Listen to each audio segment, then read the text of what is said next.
अब हम अपना डिसोल्यूशन का पार्ट 2 कर रहे हैं। अब इसमें हमें क्या करना है, इसमें हमें पहले हमने पार्ट 1 में क्या करा था। पार्ट 1 में हमने एक अपना रियलाइजेशन अकाउंट बनाया था। उसमें हमने यहाँ पे क्या लिखी थी, हमने यहाँ पे सारे एसेट्स को, सन्ड्री एसेट्स को यहाँ पे डाला था और सारी लायबिलिटीज़ को हमने यहाँ पे डाला था, रिमेंबर। उसके बाद जब हम पेमेंट कर रहे थे तो क्या कहा था, लायबिलिटी की अगर पेमेंट होगी तो यहाँ पे जाके टू बैंक हम लिख देंगे, या फिर क्या लिख देंगे, टू पार्टनर्स कैपिटल।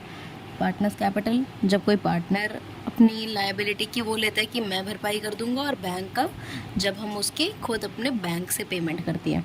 और एसेट जब हमारे बिकेंगे तो हम यहाँ पे लिखते थे, क्या लिखते थे, बाय बैंक, जब हमारे कैश में कोई सोल्ड हो रहे हैं या बैंक में पैसा आ रहा है, या फिर bye partners capital. Partners capital कब लिखते थे, जब कोई पार्टनर हमारा एसेट लेके चला जाता था और हमें उसकी कैपिटल कम करनी पड़ती है फिर, क्योंकि वो पैसा तो देगा नहीं बट उसकी कैपिटल में से वो पैसा कट जाता है, तो हमें यहाँ पे करना होता था। जब हमें ये जो बेस था ये हमने क्या करा था अपने अपनी फर्स्ट क्लास में। सेकेंड में अब हम क्या करने लगे हैं, सेकेंड में अब हम ना करने लगे हैं ये चीज़, यहाँ पे क्या लिखा है, These liabilities must be paid with their book value if question is silent about their payment. In liabilities को यहाँ पे जैसे liabilities ट्रांसफ़र करते हो ना आप, अब यहाँ पे देख लीन क्या होगा कि कुछ तो जो एडिशनल इन्फॉर्मेशन है ना उसमें लिखा होगा कि ये बैंक इसकी पेमेंट करनी है, इस लाइबिलिटी को ये ऐसे करना है, इस लाइबिलिटी को वैसे करना है। कुछ लाइबिलिटीज़ होती है जिनके बारे में कुछ मेंशन नहीं करा होगा क्वेश्चन ने, बट तेरे को वो फिर भी पे करनी है। क्वेश्चन में गिवन ना हो हमें कोई मतलब नहीं, बट कुछ चीज़ें ऐसी ये वाली नेसेसरी हैं जो पे करनी बहुत ही क्रूशल है, आपको पे करनी ही पड़ेगी वो, ठीक है, चाहे क्वेश्चन में गिवन हो ना हो। तो वो ऐसी कौन सी लायबिलिटीज़ हैं हम उसके बारे में पढ़ते हैं।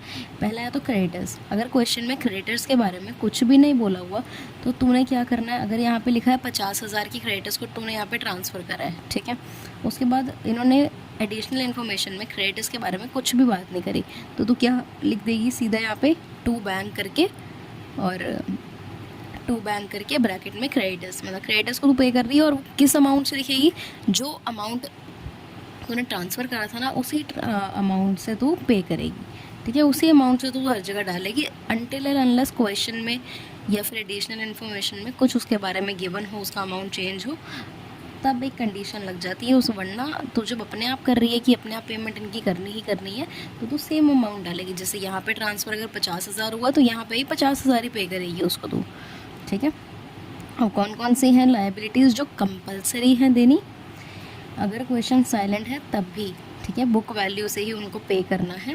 तो वो कौन कौन सी हैं, एक तो क्रेडिटर्स एंड सन्ड्री क्रेडिटर्स, मतलब क्रेडिटर्स हो गए, या फिर बिल्स पेबल, या फिर EPF एम्प्लॉई प्रोविडेंट फंड, ठीक है, या फिर बैंक ओवरड्राफ्ट, या एडवांस इनकम, या आउटस्टैंडिंग एक्सपेंसेस, और या फिर बैंक लोन या वाइफ लोन। अब क्या होगा क्वेश्चन में तुझे गिवन भी क्या होगा, इन क्वेश्चंस में गिवन होता है बैंक से लोन ले लिया, वाइफ से लोन ले लिया, या फिर किसी रिलेटिव से लोन ले लिया, या फिर किसी अपने जो फैमिली मेम्बर है उससे लोन ले लिया। तो जब भी लोन लेने की बात होगी तो इसका मतलब, जब भी लोन लेने की बात होती है तो आपने क्या करना है, ये इन चीज़ों को ध्यान रखना है और उनको पे बैक ज़रूर करना है, ठीक है। फर्म बंद हो रही है तो इन्हें तो पे बैक मस्ट है करना, क्वेश्चन में गिवन हो ना गिवन हो तो बहुत अच्छी बात है, हम क्वेश्चन के अकॉर्डिंग करेंगे, अगर नहीं भी गिवन होगी तो हम अपनी मर्ज़ी से इसकी पेमेंट करेंगे ही करेंगे, ठीक है। तो ये चीज़ें याद कर लियो, ये याद करने वाली हैं कि इनकी पेमेंट करनी ही करनी है, ठीक है। ये कुछ गिनती शुनती की आइटम्स हैं, इन्हें अच्छे से याद करना, क्योंकि बाकी सारी तो याद हो ही गई है। Bank overdraft, EPF, bills payable, creditors, ये तो नॉर्मल है। बाकी क्या रह गया, अगर आउटस्टैंडिंग एक्सपेंस है वो, या फिर अगर एडवांस इनकम है वो, उसके बाद बैंक लोन या वाइफ लोन है तो, ठीक है।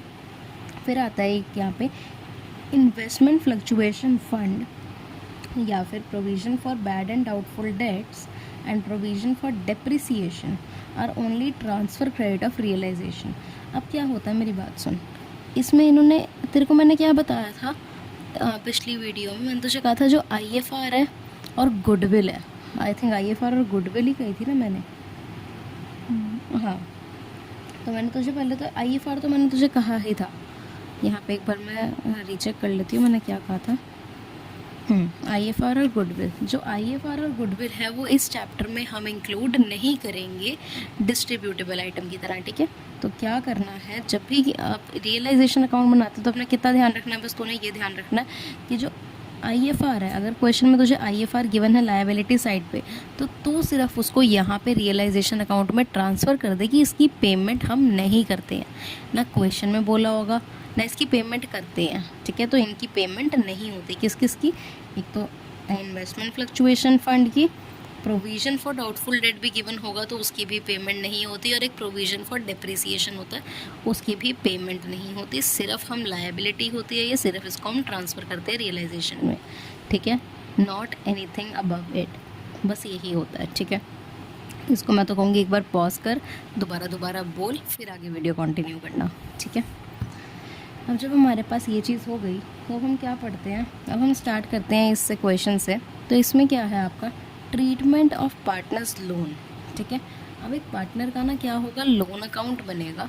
जो पार्टनर का लोन अकाउंट बनेगा उसमें आपने क्या देखना है, उसमें आपको एक बैलेंस शीट, जैसे ये बैलेंस शीट क्वेश्चन में गिवन है, ठीक है।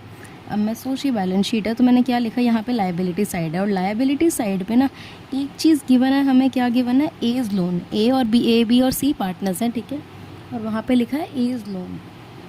एज लोन का मतलब अगर कभी भी पार्टनर का लोन लायबिलिटी की साइड पे लिखा हुआ है तो मतलब फर्म ने पार्टनर से ही लोन लिया पड़ा है, फर्म ने पार्टनर से ही लोन लिया पड़ा है।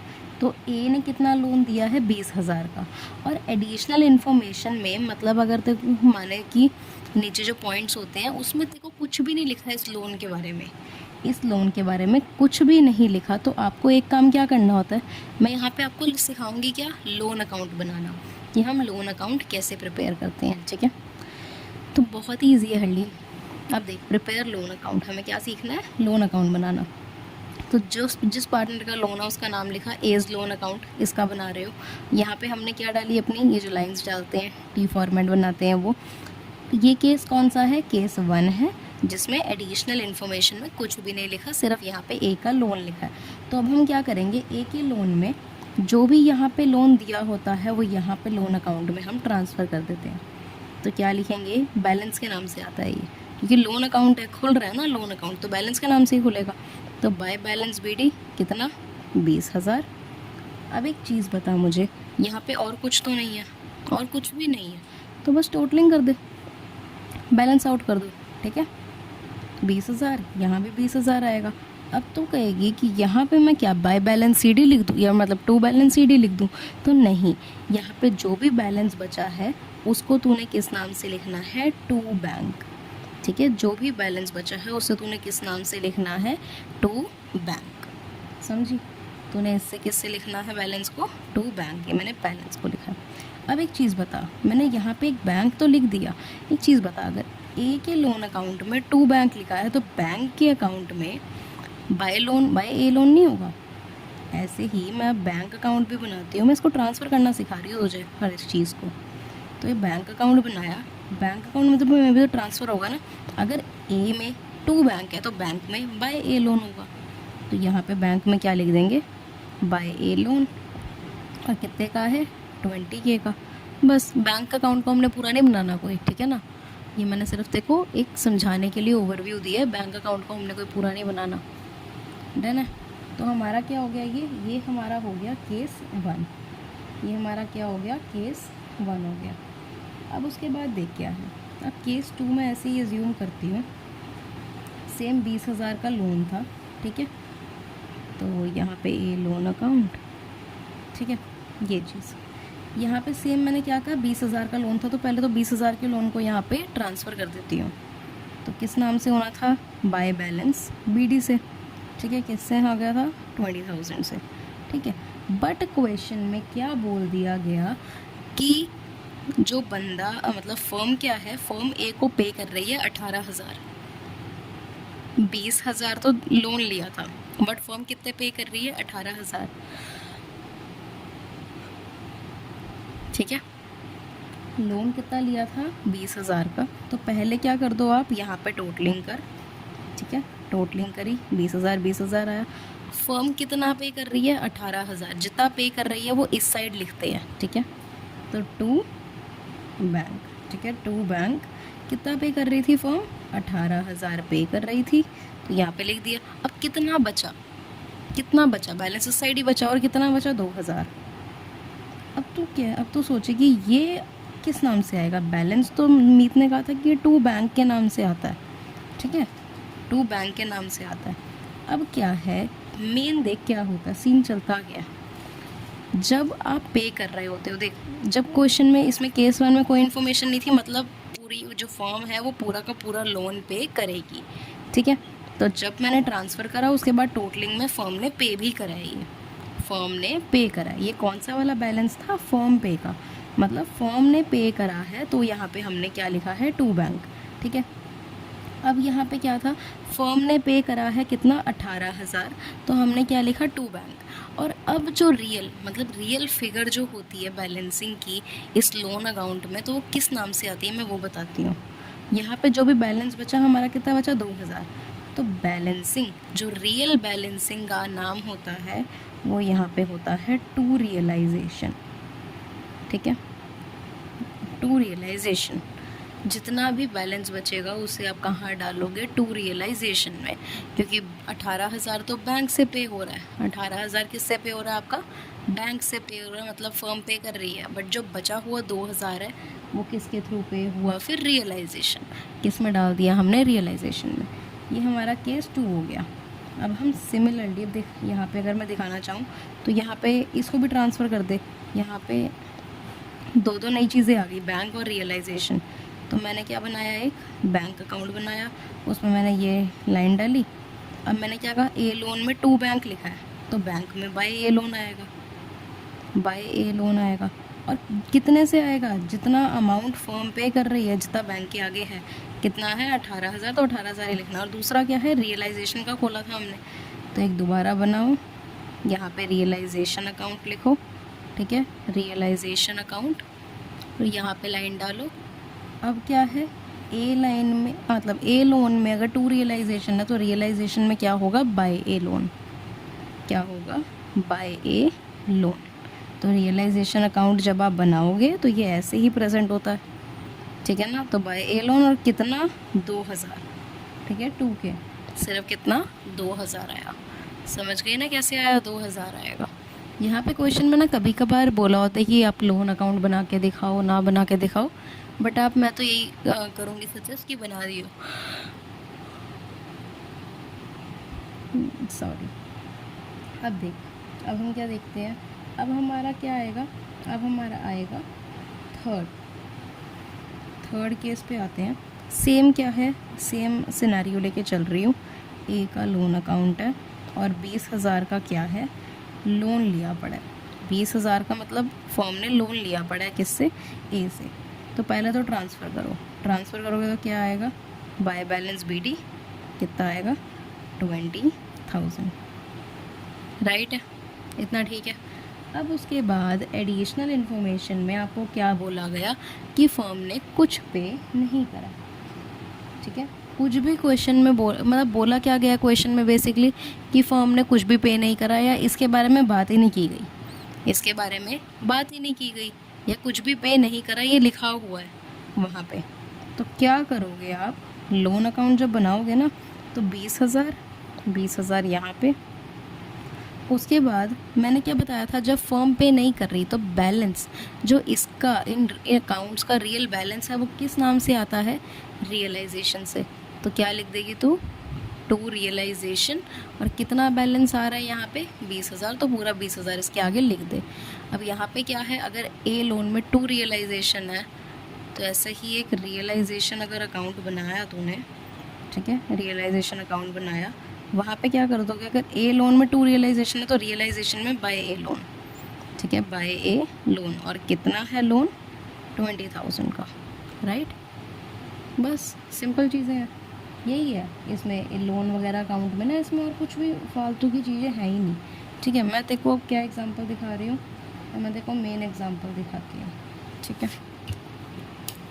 मुझे बस 2 सेकंड दियो, मैं लिख लेती हूँ, फिर मैं तेरे को बताती हूँ।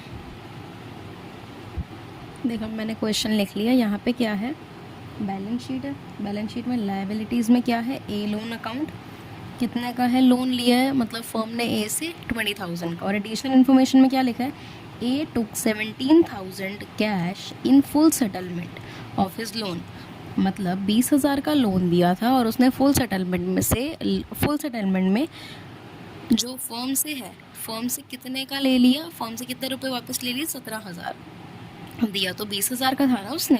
तो अब हम उसकी कैलकुलेशन करते हैं, जैसे भी मैंने देखो सेकंड केस बताया ना, सेम वही है। एडिशनल इन्फॉर्मेशन में ये लिखा होगा। पहले हमारा काम क्या था, इसको ट्रांसफ़र करने का, तो बाय बैलेंस BD कितना 20,000, राइट। फिर क्या मैंने बोला देखो, बैलेंस आउट करो, बैलेंस आउट करा, ये भी बैलेंस आउट करा, ठीक है। अब यहाँ पे तो वही उम्मीद पहले क्यों लिख रही है, इस साइड पहले क्यों लिख रही है, क्योंकि मेरे को पता ही है कि यहाँ पे ही ऐसे बैलेंसिंग आनी है, ठीक है ना। अब यहाँ पे 2 पहले मैं क्या लिखूँ बता, 17,000 फॉर्म ने दे दिया ना, बिना कुछ काम, बिना कुछ लड़ाई वगैरह करे या बिना कुछ फालतू बोले 17,000 दे दिया। तो जब फॉर्म देती है तो मैंने क्या कहा, हम लिखते हैं बैंक, तो 2 बैंक लिख के 17,000 यहाँ पे लिख दिया। और जो बैलेंस बचा, बैलेंस कितने का बचा, 3,000 का, तो जो 3,000 का बैलेंस बचा वो बैलेंस किस नाम से आता है, टू रियलाइजेशन, ठीक है, इसी नाम से आता है ना। तो बस मैंने कुछ नहीं करा, ये हमारा इसका लोन अकाउंट बन गया, बस। बाकी तेरे को पोस्टिंग तो करनी आती है, बैंक अकाउंट में भी तो पोस्ट कर देगी, अब रियलाइजेशन में ही पोस्ट कर देगी, बस लोन अकाउंट में यही चीज़ें हैं और कुछ नहीं है। अब मैं एक सेकेंड केस लेती हूँ। एडिशनल इन्फॉर्मेशन में क्या लिखा है, ए टुक फर्नीचर, ठीक है, ए टुक फर्नीचर कितने का, 25,000 का, फॉर 15,000, मतलब 25,000 का फर्नीचर ए ने कितने में लिया, 15,000 में, इन फुल सेटलमेंट, मतलब पूरी इनकी क्या हो गई, सेटलमेंट वगैरह हो गई। फुल सेटलमेंट का मतलब होता है आगे कुछ करने की लोड ही नहीं है, फर्म ने अपनी मर्जी से सब कुछ दे दिया, मतलब सारी इनकी बात बूत जो होनी थी वो हो गई है, 15,000 में सेटल कर रहे हैं काम जो है ना इनका, ऑफ हिज लोन, ठीक है। बस ये तेरी क्या है, एडिशनल इन्फॉर्मेशन में ये लिखा है। तो पहला काम हमारा क्या होता है कि हम लोन अकाउंट सीख रहे हैं, तो लोन अकाउंट ही बनाएंगे ना, तो लोन अकाउंट बनाया। और क्या है, अब ए टुक फर्नीचर ऑफ 25,000 फॉर 15,000, 25,000 का फर्नीचर 15,000 में लिया। तो मुझे क्या लेना देना, कितने का फर्नीचर था, 25,000 का हो, 50,000 का हो, 1 करोड़ का हो, मुझे क्या करना उससे, मुझे लेना देना किससे है, कितने में उसने लिया या कितने में उसने बेचा या कितने में उसने लिया, मुझे सिर्फ उसमें उससे लेना देना है। तो पहले हम क्या करते थे, पहले तो ट्रांसफ़र कर दो, बाय बैलेंस BD करके ट्रांसफ़र कर दो, और कितना चल रहा है, 20,000। फिर क्या करो, बैलेंसिंग आउट करो, ठीक है, बैलेंस आउट कर दिया। उसके बाद कितना फुल सेटलमेंट में ले रहा है वो, 15,000। अब तो गई उम्मीद फॉर्म ने पे करा है, 2 बैंक लिख दे, नहीं, 2 बैंक क्यों नहीं आ रहा, क्योंकि ये फर्नीचर है, ठीक है, क्योंकि ये फर्नीचर है। जब भी कैश बोलेगा ना कि कैश में ले रहा है, चेक के थ्रू ले रहा है, तो हम बैंक को 2 बैंक ऐसे करके यूज़ करेंगे। बट जब भी फर्नीचर या कोई एसेट ले रहा होगा तो हम क्या करेंगे, जब भी कोई एसेट है तो हमेशा हम लिखेंगे टू रियलाइजेशन, क्या लिखेंगे, टू रियलाइजेशन, ओके। जब भी कोई एसेट ले रहा होगा तो टू रियलाइजेशन, तो टू रियलाइजेशन, और उसने कितने में लिया है जी, 15,000 में, तो यहाँ पे लिख देंगे 15,000। अब तू गई कि मीत बैलेंस तो तूने मुझे बताया था कि रियलाइजेशन के नाम से आता है, तो बिल्कुल उसी कंसेप्ट से चलना। बैलेंस कितना है, 5,000 का आ रहा है, तो इसको मैं उसके भी मैंने तेरे को क्या बताया था कि ये किस नाम से आएगा, रियलाइजेशन के नाम से। तो बस आग बंद करके क्या लिख देना है यहाँ पे, रियलाइजेशन, ठीक है। ये वाला रियलाइजेशन कौन सा है, फर्नीचर वाला है, ठीक है, और ये वाला रियलाइजेशन बैलेंस वाला है, ठीक है ना, ये वाला क्या है, बैलेंस वाला है। So no hard and fast rule in this. जब तो इसको ट्रांसफ़र करेगी रियलाइजेशन को तो 20,000 भी कर सकते हैं, या तो वो अलग अलग लिख के भी कर सकती है कि मतलब एक ये, मतलब जब तो रियलाइजेशन अकाउंट बनाएगी तो ऑफ कोर्स रियलाइजेशन अकाउंट में बाय ए लोन लिख दियो पहले 15,000 ब्रैकेट में डाल के फर्नीचर का, फिर लिख दियो बाय लोन उसका बैलेंस का, ठीक है ना। मतलब ट्रांसफ़र करना तो आता नहीं है, मैं तेरे को मेन ये चीज़ सिखा रही हूँ आज, तो हम इस पे फोकस कर रहे हैं। बाकी अब मेरे पास क्या है, एक क्वेश्चन है, तो let me show a question and we will do a single question now and हाँ I hope you will get to know better about it but I am saying. अब हम यहाँ पे क्वेश्चन करने जा रहे हैं अपना, ठीक है। ये क्वेश्चन बहुत इंपॉर्टेंट है क्योंकि ये फर्स्ट क्वेश्चन ही है, तो इसी से बेस बनना स्टार्ट होगा। अब यहाँ पे बढ़ते हैं। Pradeep and Rajesh were partners in a firm sharing profits and losses in the ratio 3:2, ठीक है। प्रदीप और कौन है, राजेश है, किस में कर रहे हैं, 3:2 में, क्लियर। अब ये हो गया, ये लिख दिया। उसके बाद क्या बोला उन्होंने, Pradeep was deputed to realize the assets and pay off the liabilities. मैंने तेरे को बताया था ना रियलाइजेशन एक्सपेंस, कि रियलाइजेशन एक्सपेंस मतलब फर्म पे करती है किसी को, कोई एक्सपर्ट हायर करती है।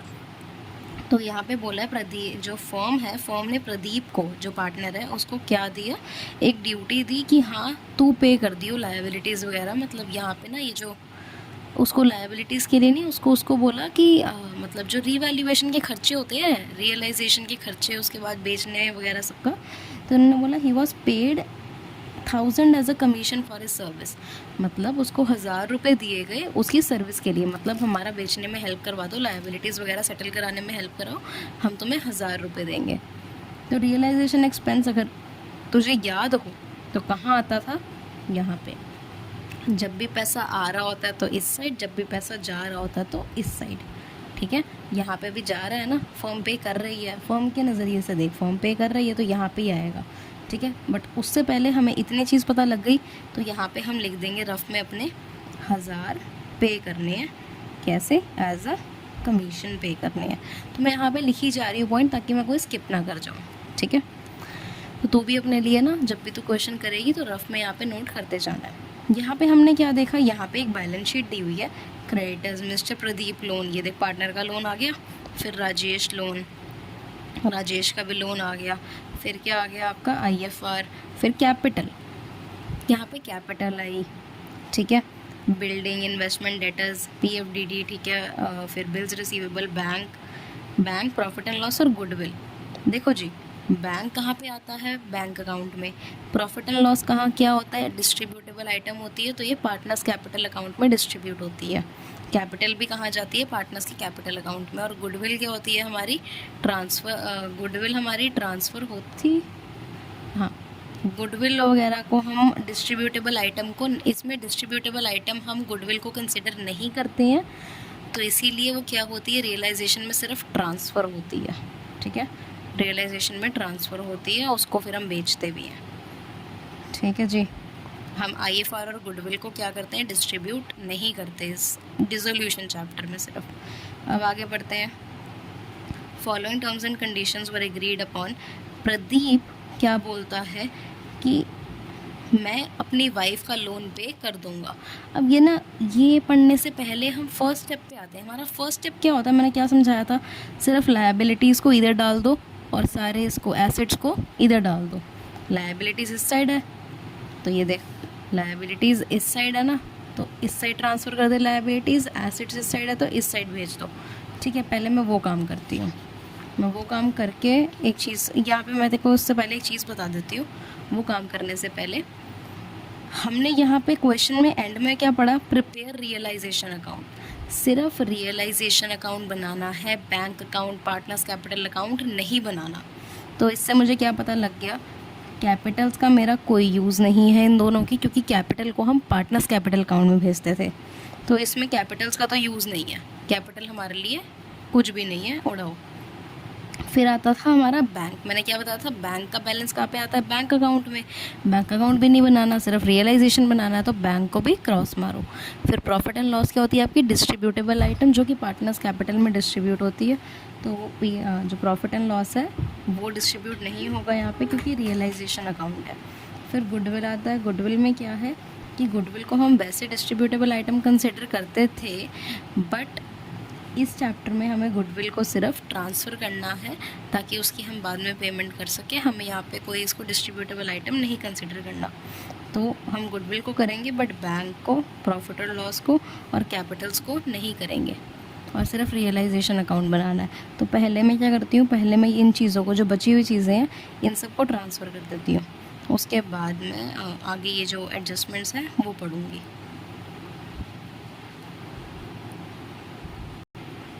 यहाँ पे अब मेरे पास क्वेश्चन में था लायबिलिटीज़ इस साइड और एसेट्स इस साइड। तो लायबिलिटीज़ को जब आप यहाँ पे ट्रांसफ़र करते हो तो क्रेडिटर्स ट्रांसफ़र कर दिए मैंने। ये मिसेस प्रदीप लोन है, तो ये प्रदीप का लोन मत समझ लियो कि पार्टनर का लोन है। मिसेस, यहाँ पे मिस्टर और मिसेस पढ़ अच्छे से, यहाँ पे मिसेस लिखा है, मतलब उसकी वाइफ का लोन है, ठीक है। तो पे बैक करना ही पड़ेगा फॉर्म को। तो Mrs Pradeep loan, Rajesh loan को ट्रांसफ़र कर दिया, IFR को ट्रांसफ़र कर दिया, जितने जितने रुपए के थे मैंने यहाँ पे कर दिया। अब यहाँ पे तो कहेगी प्रोविज़न फॉर डाउटफुल डेट कैसे आ गया, तो ये ही एक ऐसी एक लौती चीज़ है जो एसेट्स के साइड में हमें बैलेंस शीट में तो शो होगी, बट ये PFDT जो प्रोविज़न बनाते हैं हम, तो ये लायबिलिटी ही होती है ना, तो उसे हम लायबिलिटी साइड में ही लिखते हैं, ठीक है। सिर्फ यही एक ऐसी चीज़ है जिसको, जो एसेट्स के साइड पे तुम्हें दिखेगी, यहाँ पे लेस PFDT कर लिख के यहाँ दिखेगी ज़रूर, बट आपको कहाँ लिखनी है, ये लायबिलिटीज़ में, ठीक है। तो PFDT को ट्रांसफ़र करा मैंने कहाँ पे, 4000 लिखा, ठीक है, सन्ड्री लायबिलिटीज़ में। तो यहाँ पे मैंने ये सारी चीज़ें यहाँ पे लायबिलिटीज़ की ट्रांसफ़र कर दी, सेम सारी एसेट्स यहाँ पे ट्रांसफ़र कर दे, बिल्डिंग कर दे, इन्वेस्टमेंट कर दी, देख बिल्डिंग कर दी, इन्वेस्टमेंट कर दी, फिर डेटर्स थे, डेटर्स कितने के थे मेरे, 34,000 के, राइट। लेस PFDT, ये चीज़ें मुझे क्या लिखनी है, देख मुझे इस 30,000 के अमाउंट से मतलब नहीं है, मुझे डेटर्स के आगे कौन सा अमाउंट है, 34, तो 34 यहाँ आएगा। PFDT के आगे कौन सा अमाउंट है, 4,000, तो 4,000 यहाँ आएगा, ठीक है, उससे मतलब है। अब मेरा यहाँ पे क्या है, बैंक रिसीवेबल्स, वो भी लिख दिया, और फिर बैंक और प्रॉफिट एंड लॉस को तो हमने कंसिडर करना ही नहीं था, तो क्या है हमारी आ गई सीधा गुडविल, तो मैंने गुडविल को यहाँ पे लिख दिया, क्लियर है। अब मैं यहाँ पे 1 मिनट टोटल कर लेती हूँ इसको, इन दोनों साइड के यहाँ पे ना टोटल करके हमें पहले ये सारी चीज़ें अंदर लिखनी है, ताकि ना हमारा जो अकाउंट हम बना रहे हैं वो क्लीन लगे। तो ये इसका टोटल आएगा 226000 और इसका आएगा 132000, ठीक है। तो ये हमारा आया अमाउंट। अब यहाँ पे हमें एक जो मेन चीज़ आएगी, ठीक है, ये जो मेन चीज़ आएगी वो हमारी क्या है, मैं तेरे को एक चीज़ समझाती हूँ। यहाँ पे जब हमें ये चीज़ें आ जाती है ना, फिर हमारे लिए क्वेश्चन पकड़ना थोड़ा सा आसान हो जाता है। वो भी क्यों होता है, कि हमें एक डायरेक्शन मिल जाती है कि हाँ अब हमने इतना कर दिया ना, तो मतलब हमारा अब ये भी हो ही जाएगा, ठीक है। तो अब हम क्या करते हैं, अपनी एडजस्टमेंट्स पढ़नी शुरू करते हैं। तो एडजस्टमेंट्स जब पढ़ेंगे तो हमें पता लग जाएगा कि क्या हो रहा है यहाँ पे, ठीक है। I just wait, I am showing you. तो यहाँ पे तेरी क्या है, ये चीज़, ये रही। अब पहले मेरी बात याद रख, यहाँ पे मैंने ऊपर क्या लिखा था, पे करना है 1000 किसको, कमीशन प्रदीप को कर रहे थे ना, मुझे याद है प्रदीप को ही कर रहे थे। तो मैंने क्या बोला था, प्रदीप को क्या करना है, पहले कमीशन, ये नहीं पढ़ रही, पहले कमीशन पढ़ रही हूँ। तो जब पैसा जाएगा तो कहाँ आएगा, इस साइड आएगा, तो 2, ठीक है, इस साइड 2 ही आता है ना, तो 2 प्रदीप, ठीक है, पार्टनर को दे रही थी ना फॉर्म, इस करके पार्टनर का नाम है, अगर पार्टनर को दे रही है तभी आया है, ठीक है, वरना बैंक आता। किसके लिए दे रही है, कमीशन के लिए दे रही है, तो ब्रैकेट में कमीशन लिखा, और कितने दे रही थी, 1000 दे रही थी, क्लियर। ये चीज़ तो मेरी डन हो गई। मुझे किस लिए कैसे याद आ गया, क्योंकि मैंने ये यहाँ पे लिखा हुआ था, तो रफ में लिखना ज़रूरी है। उसके बाद क्या पॉइंट आता है, Pradeep agreed to pay of his wife loan. Pradeep ने क्या कहा, मैं उसके अपनी वाइफ का लोन दे दूँगा। तो मिसेस प्रदीप लोन, ये यहाँ पे, तो जब भी पेमेंट होगी इसकी तो यहाँ आएगी, और जब भी एसेट सोल्ड करेंगे तो वो यहाँ दिखाएंगे, ठीक है। अब जब मिसेस प्रदीप लोन, जब प्रदीप लोन को हमने यहाँ लिखा है, तो पे हम क्या कैसे कर रहे हैं, मिसेस प्रदीप लोन को प्रदीप पे कर रहा है, प्रदीप ने रिस्पॉन्सिबिलिटी ले ली है, तो पार्टनर ने लिया, तो 2 प्रदीप, ठीक है। दोबारा क्या लिखेंगे, 2 प्रदीप, और ब्रैकेट में क्या लिखेंगे, वाइफ लोन। ये वाइफ लोन ही है ना मिसेस प्रदीप का, तो वाइफ लोन है, ब्रैकेट में वाइफ लोन लिखो और कितना है सेम अमाउंट से आ जाएगा, बिकॉज क्वेश्चन में कोई अमाउंट चेंज नहीं करा हुआ, ना अमाउंट दिया हुआ है, बस इतना बोला कि वाइफ लोन ये पे करेगा। तो वाइफ का कितना है 40,000, तो मैंने ये लिख दिया। क्लियर हो गया इतनी चीज़। अब उसके बाद सेकंड पॉइंट आता है, ये सेकंड पॉइंट बहुत मेन है, बहुत ज़्यादा, तो ध्यान से देख।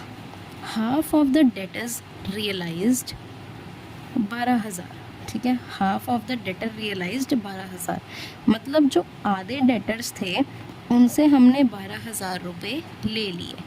जो आधे डेटर्स थे उनसे हमने 12,000 रुपये ले लिए।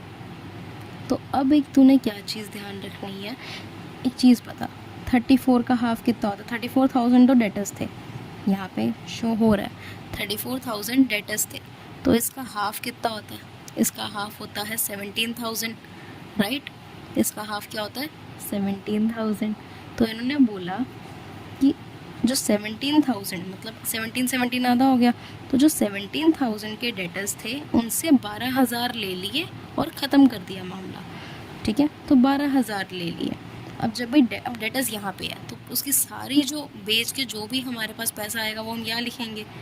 तो टू, पार्टनर का तो नाम नहीं है ना इसमें कहीं, तो टू बैंक, सॉरी बाय, यहाँ पे तो बाय आएगी ना इस साइड, तो बाय बैंक, और बैंक यहाँ पे लिख के ना मैं तो यही सजेस्ट करूँगी कि नीचे नीचे नाम लिख, ताकि यहाँ पे हौच पौच ना बने अकाउंट, सिर्फ इसी करके, वरना लिखना चाहे तो बाय बैंक करके ब्रैकेट में यहाँ पे लिख दे तू जो हाफ डेटर रियलाइज है ऐसे करके लिख के यहाँ पे लिख दे, वरना मैं यही लिखूँगी यहाँ पे, ठीक है।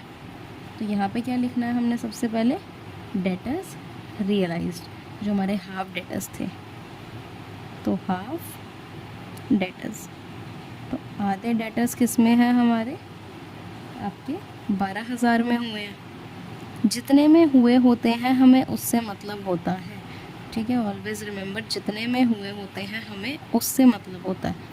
यहाँ पे जैसे लिखा था half of the debtors realized 12,000, तो 34,000 का जब हम हाफ करते हैं, एक आता है 17,000, एक आता है 17,000, तो क्वेश्चन बोलता है जो आधे डेटर्स हैं, मतलब मैंने ये वाला ले लिया, जो आधे डेटर्स हैं इनको क्या दे दो, इनको 12,000 पे रियलाइज़ कर दो, मतलब 12,000 रुपये लेके इनका काम ख़त्म करो, ये बोला क्वेश्चन ने कि इनका काम ख़त्म करो 12,000 लेके। उसके बाद बोलता है एंड द रिमेनिंग डेटर्स, अब जो ये 17,000 बचे हुए हैं debtors were use to pay off 25% of creditors, मतलब जो ये है 17,000 के जो हमारे डेटर्स बचे हैं उनको तुम क्या करो, क्रेडिटर्स को पे करने में मदद कर दो, मतलब क्रेडिटर्स जो क्वेश्चन में लिखा है ना, पहले वो लिखती हूँ, पहले तो क्रेडिटर लिख दो कितने के हैं, ईजी बनाते हुए चलते हैं, ये थोड़ी टफ ये वाली है पॉइंट, बट ध्यान से समझ आ जाएगा। क्रेडिटर्स हमारे कितने के हैं, पहले ये देखती हूँ, 80,000 के क्रेडिटर्स हैं, क्लियर। अब इन्होंने क्या बोला, remaining debtors were use to pay off 25% of the creditors, creditors इतने हैं, ऑफ का मतलब मल्टीप्लाई और 25%, राइट, जो इंग्लिश में लिखा था यहाँ पे वहाँ पे मैंने यहाँ पे न्यूमेरिकल में डाल दिया। 80,000 का 25% कितना होता है, 80,000 का 25% आता है 20,000, ठीक है। इसमें अब ये क्या बोलता है, जो रिमेनिंग डेटर्स थे, the remaining debtors were use to pay off 25% of the creditor, मतलब क्रेडिटर थे 80,000 के, उसका 25% कितना निकला 20,000, तो 17,000 जो बचे हुए डेटर्स थे उन्होंने क्या पे, उन्होंने किसको कर दिया कंपनसेट, जो 20,000 वाले क्रेडिटर्स थे उनको, मतलब 20,000 के क्रेडिटर्स को 17,000 रुपये दे के उनको छुट्टी कर दी उनकी, मतलब उनका काम ख़त्म कर दिया। जो 20,000 के क्रेडिटर्स थे, मतलब किसी बंदे को हमने फर्म ने 20,000 देने थे, उसने फर्म ने उसको 17,000 दे दिए फुल सेटलमेंट में, वो भी मान गया, तो बस ख़त्म हो गई ना बात। अब एक चीज़ मेरी यहाँ पे याद रखियो, जो मैं यहाँ पे मेंशन करने जा रही हूँ, एकदम अच्छे से क्या याद रखनी है, एकदम अच्छे से याद रखनी है ये बात मेरी, क्योंकि ये बहुत मेन है। आगे की फर्दर क्लासेस में मैं इसको अच्छे से बताऊंगी भी दोबारा, बट अभी इतना ही समझना है कि क्रेडिटर्स या फिर कोई भी लायबिलिटी हो, क्रेडिटर्स या फिर कोई भी लायबिलिटी हो, जब भी आप उसको कोई अपनी एसेट दे के कंपनसेट कर रहे हो, एसेट दे के क्या कर रहे हो, कंपनसेट कर रहे हो, कोई भी क्रेडिटर या कोई भी लायबिलिटी हो, जब भी आप उसे अपनी एसेट दे के, एसेट मतलब फर्नीचर, लैंड, बिल्डिंग, ये सब चीज़ें दे के, या फिर अब डेटर्स हो गए आपके, इन सब को ये एसेट्स होते हैं। तो जब भी आप लायबिलिटीज़ को एसेट दे के कंपनसेट कर रहे होते हो, किसमें, फुल सेटलमेंट में। फुल सेटलमेंट का मतलब क्या हुआ, जो हम अभी तक पढ़ते आ रहे हैं कि हाँ अगर 20,000 की, जैसे ये थे 20,000 के थे, जो मतलब 80,000 के 25% जो क्रेडिटर्स बनते हैं उनको 17,000 दे के फुल सेटलमेंट हो गई। मतलब अगर तूने मेरे से 20,000 लेने थे, मैंने तेरी और मेरी बात हुई, तो तूने कहा मित कोई नहीं मुझे 15,000 दे दे, काम ख़त्म कर। तो मैंने कहा ठीक है, तो तेरी और मेरी क्या हो गई, बातचीत हो गई। तो फुल सेटलमेंट में मैंने तेरे को 20,000 के बजाय कितने दे दिए, 15,000 दे दिए। तो हमारे ये काम हो गई, हमारी बात हो गई। तो यही मैंने यहाँ पे बोला, जब भी हम किसी लायबिलिटी को कंपनसेट करते हैं कोई एसेट दे के, किसमें, फुल सेटलमेंट में, पूरी सेटलमेंट में, तो नो एंट्री, कोई भी एंट्री नहीं होती। ये आपने क्या रखनी है चीज़ याद, ये बहुत इम्पॉर्टेंट है, बहुत इम्पॉर्टेंट है, ठीक है, 3 स्टार, बहुत इम्पॉर्टेंट है ये चीज़। जब भी आप किसी लायबिलिटी को एसेट दे के कंपनसेट करते हो फुल सेटलमेंट में, तो उसकी कोई भी एंट्री नहीं होती। क्लियर है। अब यहाँ पे यही लाइन देख कि जब मैंने कहा कि 20,000 के जो क्या हैं, क्रेडिटर्स हैं, क्वेश्चन में इन्होंने बोला 20,000 के क्रेडिटर्स को अपने डेटर दे दो, मतलब क्रेडिटर तो मेरे लायबिलिटी हो गई, ठीक है, और डेटर तो मेरा क्या हो गया, एसेट हो गया। तो अब तेरा थोड़ा दिमाग का वो फ्यूज़ जला, जिससे मैंने भी समझाया था कि 20,000 की लायबिलिटी को मैंने 17,000 का एसेट देके कंपनसेट कर दिया, तो ये मेरा कहीं भी कोई भी अकाउंट में नहीं शो करूँगी मैं। क्यों, क्योंकि नो एंट्री। क्या लिखा मैंने, नो एंट्री। जब इसकी कोई भी एंट्री नहीं होती, तो मैंने तुझे क्या कहा कि मैं यहाँ पे कुछ नहीं लिखूँगी, इसमें कुछ नहीं लिखूँगी, अपने अकाउंट में कुछ नहीं लिखूँगी। क्लियर है जी इतना, I hope very very clear. अब जब ये चीज़ हो गई, जब हमने ये वाला ट्रांसफ़र कर दिया, अब उसके बाद मैं देखो एक चीज़ बताती हूँ, यहाँ पे हमें आगे क्या करना है। आई am just finding out the question, just give me a second. हाँ देख, 80,000 का जो हमने 25% करा था वो तो 20,000 आ गया था, बाकी का क्रेडिटर्स कितने बच गए, 80,000 में से 60,000 के क्रेडिटर्स बचे हुए हैं, ठीक है, ये रिमेनिंग है। ये भी हमारे क्वेश्चन में काम आएगा, तभी लिखा है मैंने, ठीक है ना। हर चीज़ को अच्छे से ना अपने पास रफ में लिखती चलाइयो, तभी करके, तभी क्या होगा, तेरे लिए इजी बनता जाएगा क्वेश्चन, क्योंकि तेरे पास सब कुछ होएगा, तेरे पास सारा मटेरियल क्या होएगा, हैंडी होगा। इस करके तूने ये लिखते हुए चलना है। अब ये हो गया मेरा डन। अब मैंने क्या देखना है, आगे अपने ये पढ़ती हूँ, एक सेकेंड दिखा रही हूँ मैं, ये रही, ठीक है। अब मेरी ये रही, यहाँ पे क्या लिखा, सेकंड पॉइंट भी मैंने कर लिया है। थर्ड आता है investment sold to Rajesh for 27,000। Investment को किसको बेच दो, राजेश को 27,000। मुझे लेना देना नहीं है, इन्वेस्टमेंट 30 की थी, 35 की थी, 40 की थी, मुझे लेना देना है कितने की बेच रहे हो, ठीक है। इन्वेस्टमेंट कितने की थी मुझे नहीं पता, मुझे लेना देना नहीं है, कितने में बेच रहे हैं, 27 में, तो 27 ही रियलाइजेशन में आएगा। इन्वेस्टमेंट कहाँ पे आएगा, इन्वेस्टमेंट यहाँ पे आता है, तो उसे जब आप इन्वेस्टमेंट बेच रहे हो, पैसा आ रहा है, तो यहाँ पे लिखोगे। और कैसे आ रहा है, पार्टनर से आ रहा है या फिर कैसे आ रहा है, मुझे बताओ। मतलब एक चीज़ बता, जब भी एसेट हम अपने पार्टनर को देते हैं तो पार्टनर का नाम लिखते हैं, जब भी हम एसेट अपने किसी और बाहर वाले को बेचते हैं तो बैंक लिखते हैं। तो अभी मैं पार्टनर को दे रही हूँ ना, अभी मैं क्या दे रही हूँ, पार्टनर को दे रही हूँ, तो मैंने क्या लिखना है, मुझे देख, अब मेरा क्या है यहाँ पे, जैसे मैंने ये देखो कहा कि मैं इन्वेस्टमेंट सोल्ड कर रही हूँ राजेश को, इन्वेस्टमेंट क्या कर रही हूँ, मैं बेच रही हूँ। अब बेच रही हूँ तो इससे क्या है, मेरे को पैसा आ रहा है, मुझे पैसा आ रहा है ना, इन शॉर्ट। मेरे को ये तो नहीं है कि मैं कैपिटल उसकी कम कर रही हूँ, क्वेश्चन में कुछ भी ऐसा लिखा हुआ, इसमें सीधा है राजेश को बेच दो, राजेश को क्या करो, बेच दो, ठीक है। और अगर ये भी नहीं, देख यहाँ पे मैं तो कहूँगी इन्वेस्टमेंट यहीं पे लेके काम ख़त्म कर।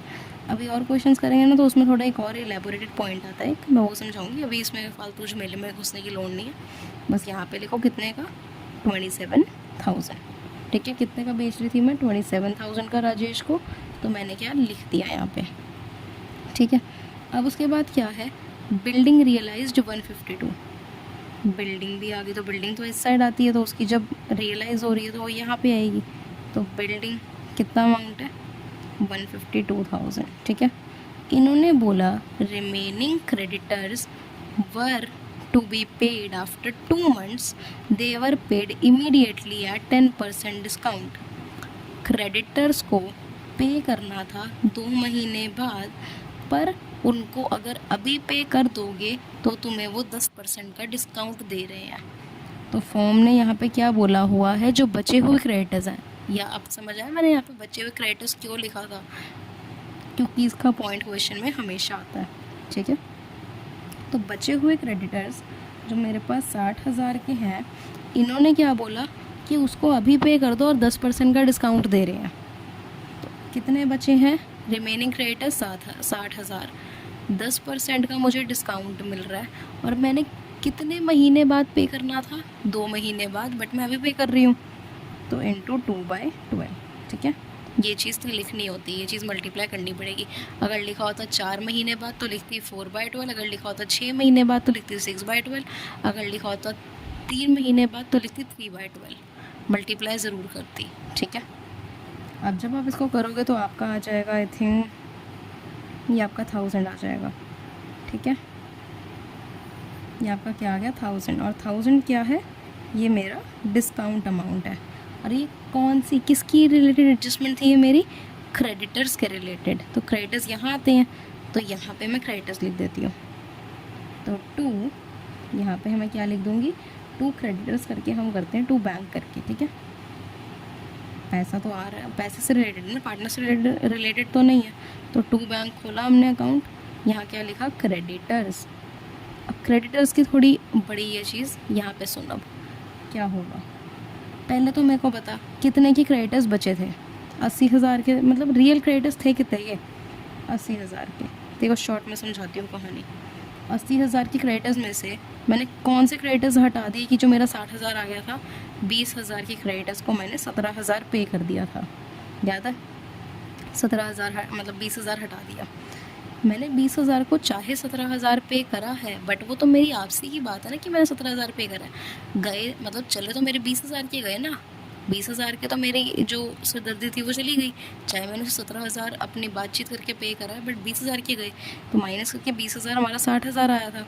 अब मेरे को इसमें से क्या माइनस करना पड़ेगा, डिस्काउंट का अमाउंट, क्योंकि मुझे डिस्काउंट किसने दिया है, मेरे क्रेडिटर्स ने डिस्काउंट दे दिया कि आप जल्दी पे कर दो तो हम आपको डिस्काउंट दे रहे हैं।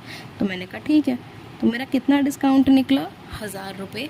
तो यहाँ से 1,000 भी हम क्या करेंगे, माइनस करेंगे। यहाँ से हम क्या करेंगे, 1,000 को माइनस करेंगे। तो हमारा 1,000 माइनस करके कितना अमाउंट आ रहा है यहाँ पे, 59,000। ठीक है, 59,000।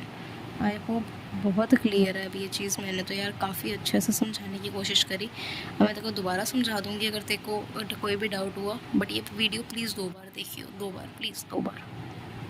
ठीक है, अब जब हमारे पास ये हो गया, मैं आगे एक बार क्वेश्चन पढ़ती हूँ, तेरे को दिखाती हूँ। I am just opening up the question, wait. हाँ, ये रहा। ठीक है, remaining creditors were to be paid, ये हमारा हो गया पॉइंट, यहाँ पे हमने लिख दिया। अब आया है bills receivables were settled at a loss of 1,400, मतलब 1,400 के लॉस पे। जितने के भी क्या थे बिल रिसीवेबल्स थे, उसमें से, उस अमाउंट में से 1,400 रुपये घटा दो, लॉस हो गया, तो जितने का बचा उसको पे कर दो। जितने का बचा उसे हम सोल्ड कर देते हैं। बिल्स रिसीवेबल्स क्या होती है, एसेट होती है, इस साइड लिखी है, तो इसकी पेमेंट इस साइड आएगी। तो बिल्स रिसीवेबल है तो कैश में ही आएगी, ऑफ कोर्स है, बिल्स रिसीवेबल्स। ठीक है, 1,400 का लॉस हो रहा है। तो यहाँ देख कितने का था तेरे पास, 37,400 की क्या थी तेरे पास, ये बिल्स रिसीवेबल्स थे। उसमें से लॉस कितने का हुआ, 1400 उसमें से आप क्या कर दो, माइनस कर दो, तो आपके पास कितने आ गए, 36,000। मतलब आपने जब बेचा आपके पास रियल्स बिल रिसीवेबल थे 37,400, बट जब आप बेचने गए तो आपको कितने रुपए मिले, सिर्फ 36,000। तो जितने मिले हमें उससे लेना देना है, 36,000 हमने यहाँ पे लिख दिया। उसके बाद आता है बिल्स रिसीवेबल, ये तो हो गया। फिर आता है रियलाइजेशन एक्सपेंसेस अमाउंटेड टू 2500। जो रियलाइजेशन एक्सपेंसेस हैं अमाउंटेड टू 2500। क्या बताया था, रियलाइजेशन एक्सपेंस हमेशा कहाँ आएंगे, यहाँ पे। अब तो कहीं में तो वो 1000 भी तो लिखा था, तो वो 1000 कमीशन थी, मतलब सिर्फ उस बंदे की हेल्प के लिए वो कमीशन थी। जो खर्चा पड़ेगा जो रिवैल्यूएशन में या जो भी उसके काम में खर्चा आएगा उसके लिए पैसा ये वाला होता है। तो रियलाइजेशन एक्सपेंस मतलब पैसा जाना, एक्सपेंस तो मतलब पैसा जाना फॉर्म से, एक्सपेंस आया तो मतलब यहाँ पे आएगा। तो यहाँ पे जब मैंने टू बैंक का ये खोला हुआ है तो यहाँ पे मैं क्या लिख सकती हूँ, रियलाइजेशन एक्सपेंस, क्योंकि कैश से रिलेटेड है, ये तो पार्टनर से रिलेटेड तो है नहीं। तो रियलाइजेशन एक्सपेंस मेरा कितने का है, 2500 रुपये का, 2500 रुपये का है। डन। एक मिनट बस, ये लंबी खींच दूर हो रही, ठीक है। 2500 रुपये का मेरा ये है, क्लियर। अब यहाँ पे मैं एक बार टोटलिंग कर देती हूँ इन दोनों की, एक सेकेंड बस, हाँ ठीक है। तो यहाँ पे मेरा अमाउंट आ जाएगा, इन दोनों को सिर्फ टोटल करके अगर मैं बाहर लिखूँ तो 61500, ठीक है। और इसको टोटल करके लिखूँ तो आ रहा है मेरा 227000। ओके। अब जब मैंने इन दोनों साइड्स को कैलकुलेट करा, देख अब मेरा सारी एडजस्टमेंट्स हो गई ना, अब मुझे बस ये अकाउंट क्लोज़ कर देना है, ये अकाउंट मुझे क्लोज़ कर देना है, ठीक है। तो मेरे पास ज़्यादा बड़ी साइड है ये वाली, मैंने देखा ये वाली है। क्या टोटल आ रहा है, 359। तो अब बैलेंस कितने का बचा, इसमें से ये सारी चीज़ें माइनस कर दो तो कितना आया, 30500। इसका आपको क्या आ रहा है, इसका आपको बैलेंस आ रहा है, ठीक है। इसका आपको क्या आ रहा है, बैलेंस आ रहा है। तो यहाँ पे अब जब इस साइड बैलेंस आता है तो क्या होता है, रियलाइजेशन गेन। तो to realization gain transfer to capital account of लिख दियो। बाकी किसको जाएगा, ये कौन थे, पी और आर, पी और आर। और पी और आर को किस रेशियो में जाएगा, 3:2 में। मतलब 30500 का 3/5 कर पहले तो वो पी का आएगा, फिर जब 2/5 करेगी तो वो आर का आएगा। तो इनका अमाउंट आएगा 18300 और 12200। That's the end of this question, ठीक है। ये क्वेश्चन था पूरा हमारा। आई होप मैंने बड़े अच्छे से समझाया यार मेरा गला भी दर्द हो रहा है, ठीक है। तो ये चीज़ तो हो गई, बट मैं देखो एक बार क्या करती हूँ, मुझे लगता है देखो उसमें डेटर वाले पॉइंट में दिक्कत ना आए, तो एक बार दोबारा ये देखते हैं, ठीक है। क्वेश्चन छोड़, यहाँ पे नहीं, यहाँ पे थोड़ा पीछे मेरा पेज खाली रहता, हाँ यहाँ पे मैं देखो समझाती हूँ एक बार।